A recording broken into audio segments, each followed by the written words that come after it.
ભાજપ સાથે ડીસા નગરપાલિકાના 16 ચેરમેનોએ શહેર ભાજપના મહામંત્રીને રાજીનામા ધરી દીધા છે। નગરપાલિકાના ઉપપ્રમુખ સહિત વિવિધ 16 સમિતિઓના ચેરમેનોએ ડીસા પાલિકાના પ્રમુખ સામે વિરોધને લઈને રાજીનામા આપ્યા છે। તેના આક્ષેપ છે કે ડીસામાં વિકાસના કામો થતા નથી, ચેરમેન અથવા કોર્પોરેટરોના કામો થતા નથી। જોકે પ્રમુખે નિવેદન કર્યું છે કે તેમને વિરોધ કરવાની ટેવ પડી ગઈ છે, પક્ષને બદનામ કરવાની પ્રવૃત્તિ કરી રહ્યા હોવાનું નિવેદન કર્યું છે।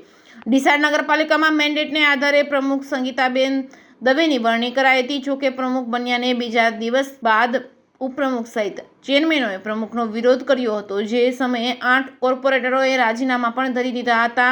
આમ ભાજપ શાસિત પાલિકામાં પક્ષના જ કોર્પોરેટરો સામે અસંતોષ પહેલથી જ હતો। જોકે હવે અસંતોષ ચરમસીમાએ પહોંચ્યો છે। પાલિકાની ઉપપ્રમુખ અને 16 સમિતિના ચેરમેનોને આજે ડીસાના વિકાસના કામો ન થતા હોવાના કારણે કોર્પોરેટર અને ચેરમેનના કામ ન થતા હોવાના આક્ષેપ સાથે ડીસા ભાજપ શહેર મહામંત્રીને રાજીનામા ધરી દીધા છે। જોકે ભાજપના એક સૂત્રતા જાળવવાના તમામ પ્રયાસો નિષ્ફળ ગયા છે। ભાજપના કોર્પોરેટરોનો વિવાદ હવે સપાટી પર આવ્યો છે। ભાજપ પક્ષનો વિરોધ કરવાની ભાજપના કોર્પોરેટરોને ટેવ પડી ગઈ હોવાનું નિવેદન પાલિકા પ્રમુખ સંગીતાબેન દવેએ કર્યું હતું અને કહ્યું કે આ નવાઈની વાત નથી। કોર્પોરેટરોએ ત્રીજી વાર વિરોધ કર્યો, ડીસાના વિકાસના કામોમાં રાડો નાખે છે અને વિકાસનું કામ થતું હોય તેને અટકાવે છે। જો કે તેમના દબાણ અને અન્ય ખોટી પ્રવૃત્તિઓ અમે ચલાવી લેતા નથી, એટલે ઉપપ્રમુખ અને કોર્પોરેટરો તમારો વિરોધ કરે છે, પરંતુ અમે પક્ષના મેન્ડેટથી સત્તાના સ્થાને બેઠા છીએ અને પક્ષ જે આદેશ કરે તે પ્રમાણે વર્તીશું। ડીસા ભાજપના ધારાસભ્ય પ્રવીણભાઈ માળીએ, પૂર્વ ધારાસભ્ય શશિકાંત પંડ્યા અને જિલ્લા ભાજપના મહામંત્રી કનુભાઈ વ્યાસ અને આ તમામ આગેવાનો ડીસાના છે, પરંતુ ડીસામાં જ ભાજપનો ઉકળતો ચરુ છે અને તેને ડામવામાં આ આગેવાનો નિષ્ફળ નીકળ્યા છે, જેના કારણે ડીસા ભાજપનો આંતરિક કલફ હવે સપાટી પર પહોંચ્યો છે। જે કે ગુજરાતી સાથે ભરત ઠક્કર, ડીસા। આજે જે વિરોધ નોંધાવ્યો છે એ મારા વિરોધ તો નોંધાવ્યો જ નથી, પાર્ટીના વિરોધ જ એમને નોંધાવ્યો છે આ વિરોધ। અને જ્યારે પણ મને CR પાટીલ સાહેબે પ્રમુખ તરીકેની નિમણૂક કરી ત્યારથી પણ આ લોકો જિલ્લા કાર્યાલય મારા વિરોધમાં ગયા જ હતા, ત્યારથી એમનો વિરોધ શરૂ છે। આજ પહેલી વખત નથી, આ ત્રીજી વખત વિરોધ નોંધાવા ગયા છે અને અમે ડીસાના વિકાસના કામો કરીએ છીએ, પાર્ટીને ના ખરાબ ના લાગે એ માટે અમે ડીસાના વિકાસના કામો કરીએ છીએ। પણ આ લોકો જ્યારે પણ અમે કામ લઈએ ત્યારે અરજીઓ કરી અને કામ અટકાવી દેવામાં આવે છે। અને બીજી વાત કરીએ તો એમના ગેરકાયદેસર દબામણો છે અને એમનો ગેરકાયદેસર દબામણો અને કશું અમે એમના વિરોધ ના કરીએ એ માટે એ અમને આ રીતનું વિરોધમાં મારા જઈ અને અમને દબાવવાની વાતો કરે છે।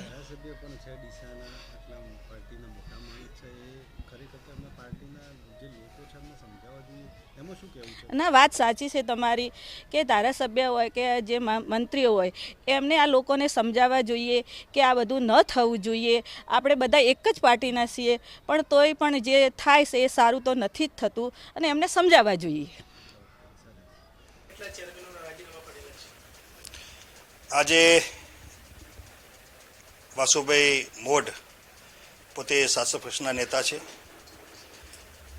એમને ટેલિફોનિક મારા ઉપર આવેલું કે ભાઈ અમે બધા સદસ્યો ચેરમેન પદેથી રાજીનામું આપીએ છીએ।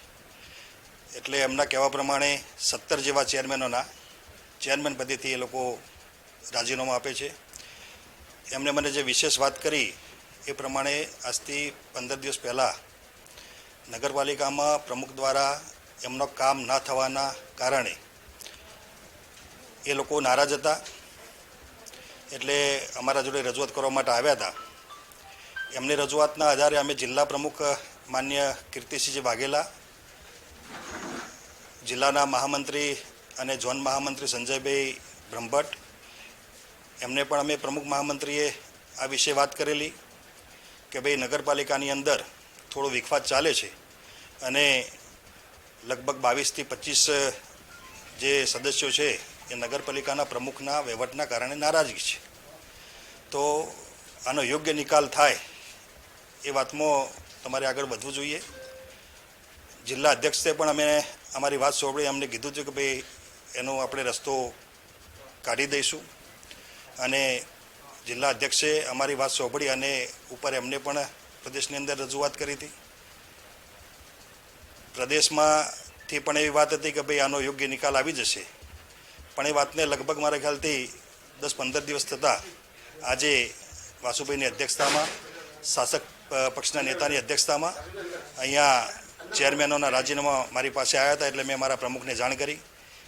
મારા પ્રમુખ કોઈ કામથી અમદાવાદ છે એટલે એમને એવું કીધું કે ભાઈ તમે રાજીનામા આપવા માટે આવ્યા હોય તો તમે સ્વીકારી લો. એટલે જે વાત હશે એ અમે આ રાજીનામાની વાત જિલ્લા પ્રમુખને જાણ કરી અને યોગ્ય નિકાલ લાવીશું અને સદસ્યો જે નારાજ છે એમને સમજાવી અને એ વાત મોડ ઘીના ઠામમાં ઘી થાય એવું અમે કામ કરીશું.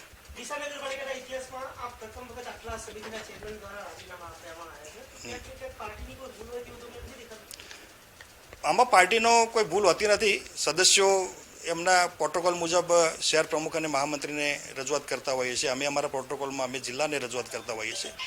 આ બધી વાત થઈ ગયેલી છે. હવે મૂળ નિર્ણય જિલ્લાને અને પ્રદેશને કરવાનો છે. એ લોકો લગભગ નિર્ણય 2-4 દિવસમાં જે નિર્ણય લેશે, પાર્ટીને જે નિર્ણય આપશે અમે માન્ય રાખીશું. પણ આ લોકો આવ્યા છે તો રાજીનામા આપવા માટે આવ્યો તો એક અમારી પણ ફરજ છે કે એમના રાજીનામા અમે લીધા છે અને અમે જિલ્લા પ્રમુખને જાણ કરી દઈશું. એમનું મુખ્ય કારણ એક જ છે કે ભાઈ મનસ્વી વહીવટ નગરપાલિકાના પ્રમુખ દ્વારા થઈ રહ્યો છે. અમે કર્મચારીને ફોન કરીએ તો પણ અમારા ફોન કર્મચારી એવું કહે છે કે ભાઈ તમારે કોઈ પાણીનું ટેન્કર જોઈતું હોય અથવા કોઈ વાત હોય તો તમારે જે તે સમિતિના ચેરમેન અથવા પ્રમુખને જાણ કરશો તો જ અમે કામ કરીશું, બાકી અમે કામ કરીશું નહીં. એવા એમની વાત છે અને એમના જોડે રેકોર્ડિંગ પણ છે એવું પણ એ લોકો કહે છે. એટલે વિષય બીજો કોઈ કારણ નથી. મૂળ પ્રમુખશ્રીની અમુક મનસ્વી વહીવટના કારણે, કોઈ ખટરાગના કારણે આમનો કામ થતો નથી. પણ એનો યોગ્ય નિકાલ અમે સંગઠન દ્વારા લાવી દઈશું. મને 100% ખાતરી છે કે નિકાલ આવી જશે. આજે ડીસા નગરપાલિકાના 17 વિવિધ ચેરમેનો રાજીનામા આપ્યા અને એને સમર્થકો કુલ 25-26 જણાએ એ રાજીનામા ધરી દીધા છે. પ્રમુખશ્રી જ્યારના પ્રમુખ બન્યા છે ત્યારના આજ દિન સુધી જે પાર્ટીનો અમારે નીતિ નિયમ છે, પ્રી બોર્ડ બોલાવું, બોર્ડ પણ બોલાવતા નથી. ગમે ત્યારે બોર્ડ બોલાવે ત્યારે હું ઉપપ્રમુખ તરીકે પક્ષના નેતાને કોઈને પણ ધ્યાનમાં લીધા વગર એજન્ડા બહાર કાઢી દે. જ્યારે એજન્ડા મને મળે ત્યારે અમને ખબર પડે છે. આજે ડીસા શહેરમાં જે વિવિધ જગ્યાએ કેમેરા કેટલા સમયથી બંધ પડ્યા છે અમે વારંવાર રજૂઆત કરીએ છીએ, છતાં પણ ધ્યાન રાખતા નથી. કેટલા બિલ્ડિંગો કાયદેસર મંજૂરી લીધેલી છે છતાં આવી બિલ્ડિંગોને પણ ખોટી એમના ઇશારાથી નોટિસો અપાવાય છે અને ખોટું ભ્રષ્ટાચાર કરી રહ્યા છે. અને દરેક ચેરમેનો પોતાનું જ્યારે કામ રજૂ કરે છે તો કર્મચારીઓ સ્પષ્ટ કહે છે કે પ્રમુખશ્રી અમને ના પાડી છે, તમારું કામ નહીં થાય. તો વારંવાર અમે હેરાન થતા હતા. એના કારણે ન છૂટકે આજે અમારે આર્યાએ રાજીનામા ધરી દેવા પડ્યા અને અમને વિશ્વાસ છે પૂરેપૂરો ન્યાય મળે એવી અમે ભારતીય જનતા પાર્ટી પાસે અપેક્ષા રાખીએ છીએ. હા, એ દિવસે પ્રમુખ પણ એમના પતિ પણ હાજર હતા અને ચીફ ઓફિસરે જાહેર જનતા માટે જે નગરપાલિકા ખુલ્લી રહે એના રિસ્ટના લોક મારી દીધા. એ ડીસાના ઇતિહાસમાં પ્રથમ વખત આવો બનાવ બન્યો. એ પણ એક ખરેખર ખોટું થયેલું હતું.